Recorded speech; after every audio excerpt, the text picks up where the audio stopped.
Krishna is going to be surrounded by all these millions of devotees, and you won't be able to get even close. Huh? That's a very poverty-stricken vision of the spiritual world, because it's influenced by material conception. No, Krishna can expand not only himself, but his abode, his pastimes, his devotees, his qualities, his everything. So that everything is arranged in such a way that Krishna and his devotees can have complete freedom of exchange of transcendental pastimes in the spiritual world. That means there is a different spiritual world for each and every devotee. The spiritual world is not an objective phenomenon. It's a subjective phenomenon, and it depends on our particular relationship with Krishna. Everything relating to consciousness is subjective. That's the main problem that materialists have with consciousness, is that it's always subjective. If I'm thinking something or experiencing something in my consciousness, you cannot be directly aware of it. I can tell you, I can disclose it, I can share it with you, but you can't ever guess, and you certainly can't ever see things from my point of view, nor can I see things from your point of view. Because the qualities of consciousness that are intrinsic to it are individuality, personality, identity. And so the personal point of view is always subjective. The point of view of consciousness is always subjective. So our experience of the spiritual world is always subjective. It's not objective. In other words, I can't say, okay, let's both go into meditation and I'll meet you in the spiritual world. It's not a place in the same way that a place in the material world is. You know, I can say, okay, I'll meet you at this certain intersection at 3 o'clock. And then you go there, and then the other person is there. That's because in the material world, it's objective, it's manifest. And so you can have a shared experience of a particular space. But in the spiritual world, everything is subjective. You see? That's what people don't understand. And this is one of the greatest insights that I got when I actually experienced the spiritual world. That it's not an objective place. There's not just one Krishna and everybody is crowded around him trying to get his attention. No, it's not like that at all. No, it's true. Krishna has unlimited devotees. Unlimited. So he manifests unlimited forms and unlimited spaces, unlimited worlds, unlimited experiences for those devotees, so that each one of them can experience the pinnacle of their particular rasa with Krishna. You know, and I don't doubt that there must be sometimes interactions between the different devotees and stuff like that. But somehow Krishna manages the reality, you know, this highly fractal, multidimensional, virtual reality, so that everybody gets enough contact with him, enough direct experience with him to experience the pinnacle of their rasa with him. So this is the spiritual world. And I mean, words fail to describe it. Whatever I can say about it, it would only be a blunt instrument, you know, to try to express how wonderful it is. So the words that we have, even with these expanded vocabularies and ontology of devotional service, are just inadequate. But they give some direction. Like when you're on the highway and there's a sign that says, you know, New York, that way.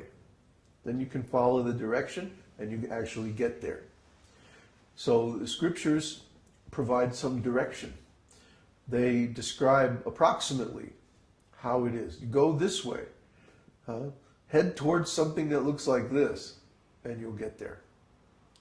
That's the best we can do. That's the most we can help. Otherwise, you have to perform the process, and you have to get the result yourself.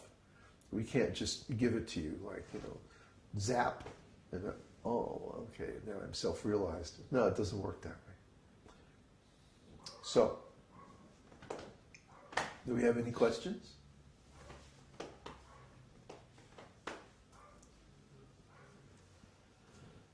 Oh, how is the spiritual name written? Nava? Nava-Yauvanā. No diacritics. No. Das. That is diacritics. Nava-Yauvanā Das.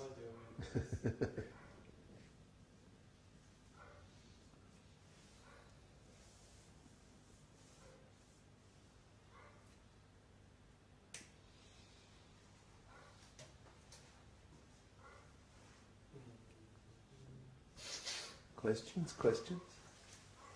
I have a question. Okay. So Prahlad Maharaj's Śrī Bhava, is that the neutrality or servitorship? Servitorship. What is the difference between neutrality and servitorship? In neutrality, one does not offer any tangible service to the Lord because he considers that the Lord is already complete and doesn't require any service. Some people even try to say that Prahlad is in neutrality, but he offers such nice prayers to Nrsimhadev. Huh? I thought you were finished. Go ahead. Yeah, I'm pretty much finished. Are there any? What's an example of a devotee in neutrality? Is there?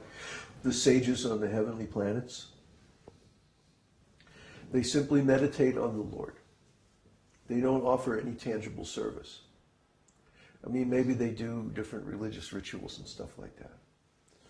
But it's not like they have an intimate relationship with the Lord. They're in neutrality. Or the Brahmavadis. The Brahmavadis. Who are they? Brahmavadis are Vedic sages who realize Brahman. And because Brahman is complete and has no qualities, well, actually has all qualities, but they're not manifest. They don't see the need to offer any service. They simply meditate and they're in awe, awe and reverence. And that's their full self-realization? Yeah. I couldn't be satisfied with that. There's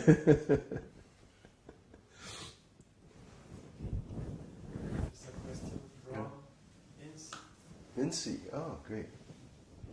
The diameter of an atom ranges from about 0.1 to 0.5 nanometers. In Vedic scriptures, the size of the jiva soul is stated as 10,000 of the tip of hair, which is 0.1 nanometer. Although it is very small, isn't that makes the jiva soul matter or material?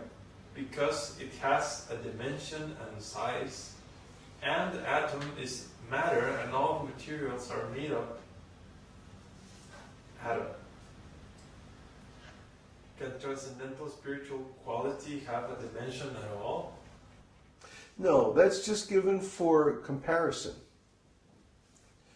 In other words, the soul is atomic, but it's spiritual. It's not material. And so by saying it's about the dimension of a material atom, what we're basically saying is that the soul is tiny, infinitesimal. The reason that they give a measurement of the soul in the scripture is so that we can understand that we're completely insignificant. I mean, the tip of a hair is very small, about 1 micron, millionth of a meter. So then if we divide that in 100, you have 100 millionth of a meter. And then if you divide that by 100, you have 1/10 billionth of a meter. So that's pretty small. Like she says, about 0.1 nanometers, or even smaller. So the idea is that the soul is tiny. Yet the soul possesses enough energy to operate the body and the mind and everything like that. This is because the soul is the potency, the spiritual potency of the Lord. And spiritual potency is very potent. So like that, it's to give us an appreciation of actually how insignificant we are. It's not meant to be literal, taken as a literal